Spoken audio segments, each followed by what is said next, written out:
எபேசியர் 5ஆம் அதிகாரத்தினுடைய 25வது வசனம். புருஷர்களே உங்கள் மனைவிகளில் அன்பு கூறுங்கள்.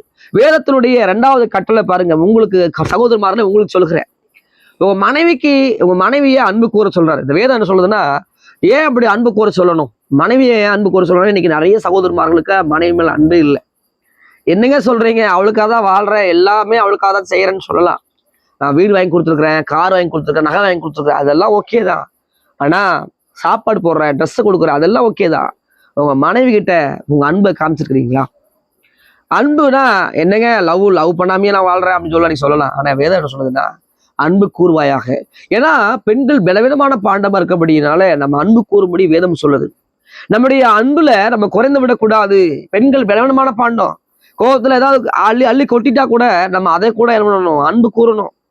தேவ ஜனமே, தேவ பிள்ளைகளை, பெண்கள் பலவிதமான பாண்டமா இருக்கபடினால நீங்க உங்க மனைவியை நேசிக்க வேண்டும். இன்னைக்கு அன்னையருடைய சகோதரனுடைய முதல் காரியம் என்னன்னா, ஊர்ல இருக்கிற சகோதரி மாட்டெல்லாம் பேசுவாங்க, ஐயோ ஏமா உன் வீட்டுக்காரர் கஷ்டப்படுத்துறாரா, உன் வீட்டுக்காரர் பண்றாரா அப்படின்னு சொல்லுவாங்க. ஆனா அவங்க தான் மனைவியை நேசிக்க மாட்டாங்க. மனைவியை நேசிக்கிறது என்ன அர்த்தம் நினைக்கிறீங்க? மனைவிக்கு போய் வேலை செஞ்சு கொடுக்கறதோ இல்ல மனைவிக்கு எல்லாம் ஹெல்ப் பண்றதோ அது மாத்திரம் அன்பு இல்ல. மனைவிக்காக ஜெபிக்கணும். மனைவியோட ஆத்மாவுக்காக ஜெபிக்க. ரட்சிக்கப்பட்டிருக்கலாம், நீங்க சகோதரர் ரட்சிக்கப்பட்டிருக்கலாம், உங்க மனைவி ரட்சிக்கப்படாம இருக்கலாம். அவங்களோட வாழ்க்கை வேற மாதிரி, பேச்சுல வேற மாதிரி இருக்கலாம். நீங்க பார்த்து வெறுத்து போயிருக்கலாம். நான் சொல்லுகிறேன், வேதம் சொல்லுதுன்னா, புருஷர்களே உங்களுடைய மனைவிக்கு என்ன பண்ணுங்க, அன்பு கூறுவாயாக. நம்ம அன்பு கூற வேண்டும். தேவ ஜனமே, தேவ பிள்ளைகளை, உங்க மனைவிக்கு நீங்க அன்பு, உங்க சொந்த சரீரமா இருக்குது. மனைவி சொந்த சரீரமா இருக்கு. வேதம் சொல்லுது, துன்பத்திலும் இன்பத்திலும் எங்க சொல்லி நீங்க கல்யாணம் பண்றீங்க. கல்யாணம் பண்ணும்போது துன்பத்திலும் இன்பத்திலும் அது துயரத்திலும் நிறைய சொல்லிட்டே இருக்கிறோம். உங்களுடைய ஆசை எல்லாம் உனக்கு தான், என்னோட எல்லாம் உனக்கு தான் சொல்லுகிறோம். ஆனா அன்பு அநேக நேரத்துல அன்பு குறைஞ்சு போகுது. நிறைய சகோதரர்கள் சொல்றாங்க, முதல்ல ரொம்ப நேசிப்பாருங்க, என் பர்த்டே ரொம்ப கொண்டாடுவாரு, என்னை விஷ் பண்ணுவாரு, என்னை என்கரேஜ் பண்ணுவாரு, முதல்ல எது செய்தாலும் அவ்வளவு அன்பா இருப்பாரு. இப்போ என் மேல எரிஞ்சு விழுகிறாரு. எனக்கு நேரத்தை கொடுக்கறது இல்லை, எல்லாத்துக்கும் நேரத்தை கொடுக்குறாரு. ஆனா என் வீட்டுக்காரு எனக்கு நேரத்தை கொடுக்கறது இல்லை. இந்த மாதிரி சொல்லுகிற அநேக சகோதரிமார்களை நான் பார்த்துருக்கிறேன். உங்களுக்கு தேவ ஜனமே, தேவ பிள்ளைகளை, சகோதரிமார்களே, நான் உங்களுக்கு சொல்லுகிறேன், உங்க மனைவியை நீங்க நேசிக்கிறீங்களா? உங்க மனைவிக்கு நேரத்தை கொடுக்குறீங்களா? கல்யாணம் முடிஞ்சப்போ அன்னைக்கு கல்யாணம் முடிகிறப்போ சின்ன பிள்ளை நேரத்தை கொடுத்தீங்க. இப்போ அவளே 2 குழந்தைக்கு தாயாயிட்டா, அவளுக்கு நேரத்தை கொடுக்குறது, அவள் குழந்தைய பார்க்க நேரம் இல்லைன்னு சொல்லுவோம். அவங்களுக்கு அவ்வளோ ஒரு ப்ரெஷர் இருக்கும். அவ்வளோ குடும்பத்தை பார்க்கணும், அவங்க சமைக்கணும், அவங்களுக்கு நம்மளுடைய எல்லா தேவை சந்திக்கப்படணும், நம்மளுடைய ட்ரெஸ் அயன் பண்ணி வைக்கணும், துவைச்சு வைக்கணும், நம்மளுடைய எல்லா வேலை செய்யணும். ஆனால் நம்ம ஒரே வார்த்தை அன்புல பேசாமல் இருக்க மாட்டோம். அப்படியே கோவப்படுவோம், திட்டுருவோம், அவங்களை காயப்படுத்துவோம். இது மாதிரி நிறைய விஷயங்கள் இருக்கும். இதெல்லாம் மாற்றிக்கொள்ள ரொம்ப அவசியம். நம்மளோட தேவ பிள்ளைகள் இன்னைக்கு அநேக இடத்துல என்ன பண்றாங்கன்னா, அன்பை கொடுக்கறது இல்லை. இந்த குடும்ப உறவுகள் எல்லாம் அன்பை கொடுக்காதனாலதான் இன்னைக்கு நிறைய இடங்கள்ல பிரச்சனை. நிறைய கவுன்சிலிங் வரும்போது முதல் ஒரு கவுன்சிலிங் நான் சொல்லுறது 2021 நினைக்கிறேன், ஒரு குடும்ப உறவுகள்ல பிரச்சனை கொண்டு வந்துட்டாங்க. இப்போ கணவன் மனைவி உறவுக்குள்ள எந்த ஒரு நல்ல ஒரு பேண்டேஜ் எப்படி சொல்றது, கனெக்டிவிட்டே இல்லை. சும்மா நார்மலா குடும்ப உறவுகள்ல இருக்கிறாங்க, அவ்வளவுதான். அப்போ அவங்களுக்கு வாழ வேண்டாம். அடிப்படை காரணம் என்னன்னா, அவங்களுக்குள்ள அன்பு. அவர் கணவர் எரிஞ்சு விழுகிறார். காரணம் மனைவி எது சொன்னாலும் கேட்கறது இல்லை. மனைவி எது சொன்னாலும் என்ன பண்றது இல்லை, கேட்கறது இல்லை. மனைவி என்ன சொன்னாலும் அந்த வார்த்தைக்கு கீழ்ப்படியல. புருஷனுக்கு கீழ்ப்படியணும்.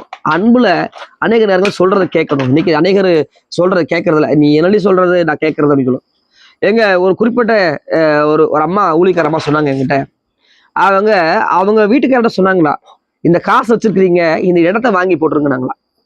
அந்த இடத்த அவங்க அன்னைக்கு அவங்க அப்பா என்னன்னா, அந்த அம்மாவுடைய அப்பா, அந்த ஐயா ஊழியரையோடைய அந்த ஐயா என்னன்னா, நான் அந்த இடத்த வாங்க மாட்டேன், இவ சொல்லி கேட்கறான்னு சொல்லி அந்த பணத்தெல்லாம் செலவு பண்ணிட்டார். அவங்க அம்மாவுக்கோ அவங்க மற்ற காரியத்துக்கெல்லாம் அந்த காசு செலவு பண்ணிட்டார். ஆனா அந்த இடத்த வாங்கி போடலை. ஆனா இப்போ அவர் மறிக்கிற நேரத்துல சொன்ன வார்த்தை, உன் பேச்ச கேட்காம போயிட்டேன்.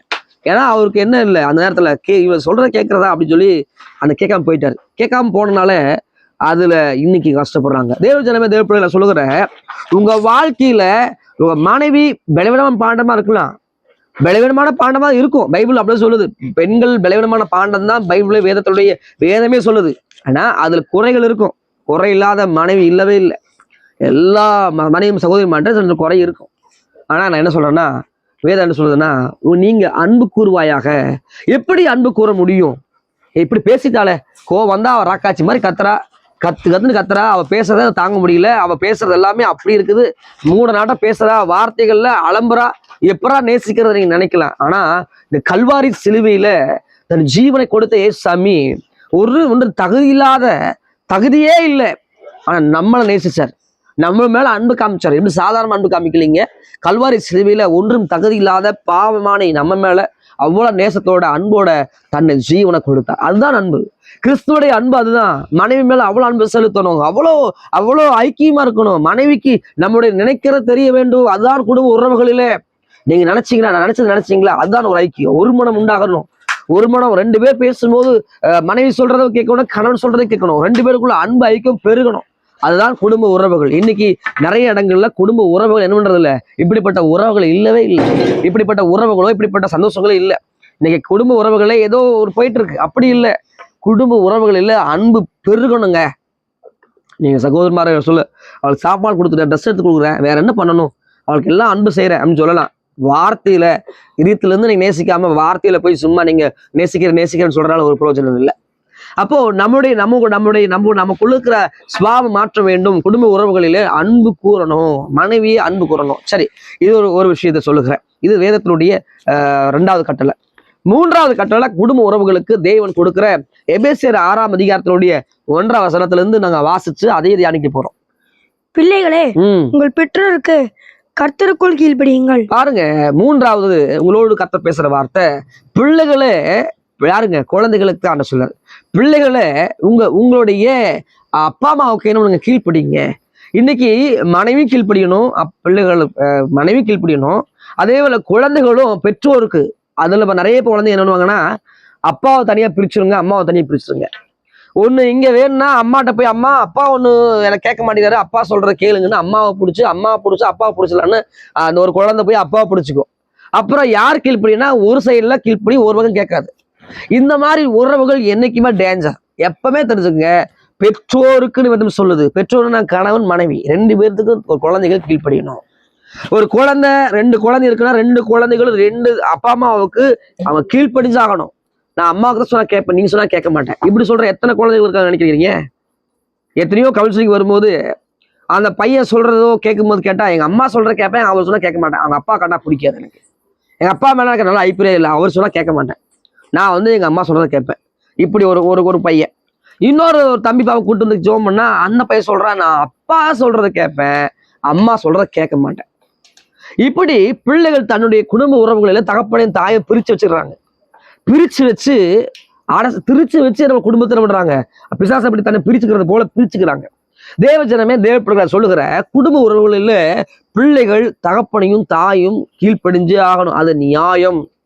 தேவ ஜனமே, தேவ பிள்ளைகளை, நீங்க கிறிஸ்துவ பிள்ளையா இருக்கலாம், கிறிஸ்துவத்துல வளர்ந்து கொண்டு இருக்கலாம், நீங்க தேவ பிள்ளைகளா இருக்கலாம், சின்ன குழந்தையா இருக்கலாம், பெரிய குழந்தையா இருக்கலாம், நீங்க டீனேஜ் போயிருக்கலாம், எத்தனை வயதானாலும் உங்க தகப்பனுக்கும் தாய்க்கு நீங்க கீழ்ப்படிய வேண்டியது அவசியம். இந்த உலகத்துல நீ தாய் தகப்பன் கீழ்ப்படியாம பரலோகம் போயிருப்பா போ சான்ஸ் இல்லை. நீ சபைக்கு போற, நல்லா பாடுற, துதிக்கிற, சபை தசமா கொடுக்குற, நல்லா வளர்ந்துருக்கிற, பெரிய லெவல் வந்திருக்கிற, எல்லாம் எங்கிட்ட இருக்குதுன்னு சொல்லிட்டு இருக்கலாம். ஆனா உன் தகப்பனையும் தாய்க்கு கீழ்ப்படியாம இருந்தீங்கன்னா நீங்க பரலோகம் போறதுக்கு வாய்ப்பு இல்லை.